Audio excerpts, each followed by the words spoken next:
چیز بھی بڑی بحث ہو رہی ہے ڈاکٹر صاحب کہ چند لوگوں کی وجہ سے یا جو بھی پرابلم کریٹ ہو رہی ہے، باقی جو لوگ ہیں ان کا کیا قصور ہے؟ اب بہت سے لوگ اس بارے میں بات بھی کر رہے ہیں کہ یومیہ تقریباً اب یہ دیکھیں نا، یہ 6 دنوں میں یومیہ 5 کروڑ کے قریب بتایا جا رہا ہے کہ نقصان ہوا ہے. جی میں بالکل سے متفق ہوں.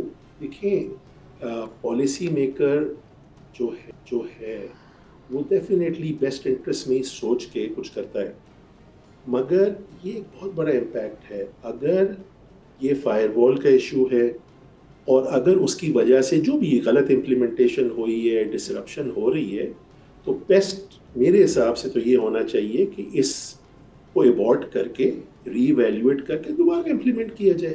You learn and you improve, right. اگر ہم نے دیکھا اگر یہ ایشو اس بیسس پہ ہو رہا ہے کہ گورنمنٹ نے کوئی سٹیپ لیا ہے، کوئی فائر وال ڈپلوائے کی ہے اور اس کی وجہ سے سلو ہو رہا ہے، تو پھر لاجیکل یہ ہونا چاہیے کہ اس وقت اس کو ایبارٹ کریں، کنسلٹیشن کریں، دوبارہ امپلیمنٹ کریں.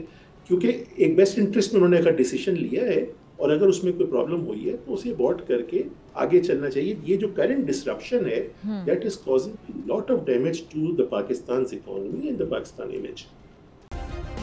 سبسکرائب کریں اور بیل دبائیں تاکہ کوئی خبر رہ نہ جائے.